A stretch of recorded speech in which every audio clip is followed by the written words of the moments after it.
عزیزان من، آج اگر کسی شخصیت یا کسی ہستی کی زندگی پر کچھ لکھنا مقصود ہو تو کمپیوٹر موجود ہے، کمپیوٹر چلانے والے موجود ہیں،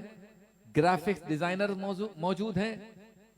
کتابت اور خطاطی کرنے والے کمپیوٹرائز ایکسپرٹ اور سافٹ ویئر موجود ہیں،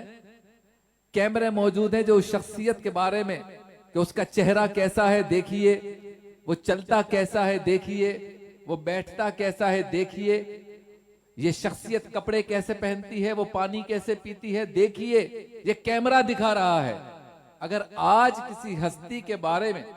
اس کی پوری زندگی کا احاطہ کرنا ہو تو انسٹرومنٹ اور ایکوپمنٹس موجود ہیں، لیکن 1400 سال پہلے اصحاب صفہ کی وہ یونیورسٹی جو سرکار دو عالم صلی اللہ علیہ وسلم کے روزے کے سامنے ایک چبوترے کی صورت میں موجود ہے، اس یونیورسٹی میں پڑھنے والے صحابہ کرام نے درختوں کے پتوں پر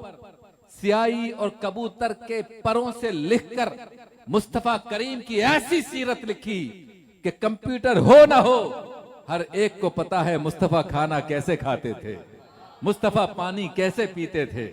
سرکار کا چلنا کیسے تھا، سرکار کے سونے کا طریقہ کیسے تھا، سرکار مسکراتے کیسے تھے، سرکار کو اگر غصہ آ جائے تو چہرے کا رنگ کیسے ہوتا تھا،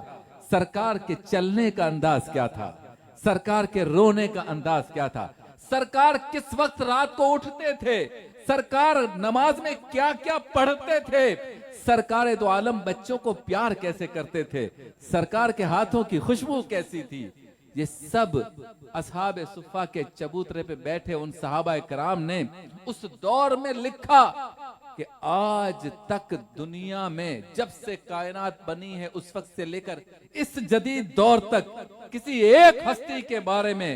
سیکنڈ بہ سیکنڈ، لمحہ بہ لمحہ، حرکت بہ حرکت اس طرح سے محفوظ نہیں ہوئی جیسے مصطفیٰ کریم کے لیے محفوظ ہوئی۔